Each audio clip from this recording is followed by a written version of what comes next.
அனைவருக்கும் வணக்கம். உச்சநீதிமன்றத்தில் யூஜிடிஆர்பி சார்ந்த வழக்கு இன்று இரு நீதிபதி அமர்வில் விசாரணைக்கு வந்தது.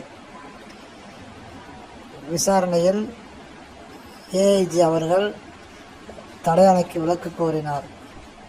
அதற்கு நீதிபதி அவர்கள் கேண்டிடேட் சார்பாக உள்ள வழக்கறிஞரிடம் கேட்டதற்கு அவர் சார்பாக ஆஜராகிய அஸ்வின் வழக்கறிஞர் அவர்கள் இது சார்ந்த வழக்கு ஒரு நபர் நீதிபதி சார்பில் நேற்று விசாரணைக்கு வந்தது. அந்த தடையாணையை மேலும் 2 வார காலத்திற்கு நீட்டித்துள்ளார்கள். என்ன காரணம் என்று நீதிபதி கேட்டதற்கு அபிடவிட் டிஆர்பி சார்பில் சமர்ப்பிக்கப்படவில்லை என்பதால் 2 வாரத்திற்கு தள்ளி வைக்கப்பட்டுள்ளதாக வழக்கறிஞர் அவர்கள் கூறினார்கள். கோபமடைந்த 2 நபர் நீதிபதிகள் டிஆர்பி, டிஎன்பிஎஸ்சி மற்றும் அரசு துறை சார்ந்த மருத்துவ தேர்வுகள் எல்லாவற்றிலும் வினாக்கள் தவறுதலாகவும் விடைகள் தவறுதலாகவும் வழங்கப்படுவதாக அதிகப்படியான வழக்குகள் நீதிமன்றத்திற்கு வருகின்றன என்று கோபத்துடன் கூறினார்.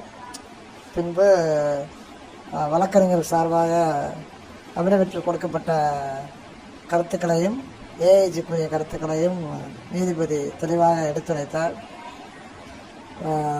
ஸ்டார் வினாக்களுக்கு மதிப்பெண்களும் ஒரே வினாவிற்கு 3 விடைகளும் உள்ள வினாக்கள் எண்ணிக்கையை கூறி இதனால் பிரைட் கேண்டிடேட்டுகள் பாதிக்கப்படுவார்கள் என்று கூறியும், மேலும் இதனால் செலெக்ஷன் ரிசல்ட் மாறுதல் வருவதற்கான வாய்ப்புகள் அதிகமாக இருப்பதாலும் ஏஐஜி தடையாணைக்கு விலக்கு கேட்டதற்கு தடையாணைக்கு விலக்கு கொடுக்க மறுத்துவிட்டார்.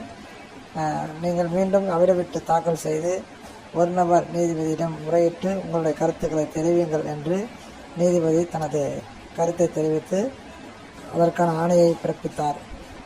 ஏஐஜி அவர்கள் வரும் திங்கட்கிழமை அபிடவிட் தாக்கல் செய்ததாக கூறினார்.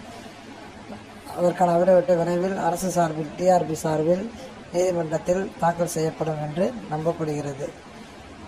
மேலும் இதற்கான தடையாணை இன்னும் 2 வாரத்திற்கு நீட்டிக்கப்பட்டுள்ளது. அடுத்த தனிநபர் நீதிபதியினுடைய தீர்ப்பின் அடிப்படையில் அடுத்த முடிவுகள் எடுக்கப்படும், டிஆர்பியின் சார்பாக எடுக்கப்படும். ஏஐஜி அவர்கள் வழக்கு போட்டவர்களுக்கு ஒரு பணியிடத்தை ஒதுக்கி வைப்பதாகவும் கூறினார். அதற்கு கேண்டிடேட் சார்பாக ஆஜராகிய வழக்கறிஞர் இதுபோல் பல ஆசிரியர்கள் வழக்கு தொடுத்துள்ளார்கள் என்று தனது தகவலை கூறினார். ஆனால் நீதிபதி அவர்கள் வினாக்கள் அதிகமாக தவறுதல் உள்ளதால் நீங்கள் அபிடவிட் தாக்கல் செய்து அங்கே தங்களுடைய விசாரணை உங்களுடைய கருத்துக்களை எடுத்துரைங்கள் என்று கூறி வழக்கை முடித்து வைத்தார். இதுபோன்ற நீதிமன்ற சார்ந்த வழக்குகள் விவரங்களை அறிய இச்சேனலை சப்ஸ்கிரைப் செய்யவும். நன்றி, வணக்கம்.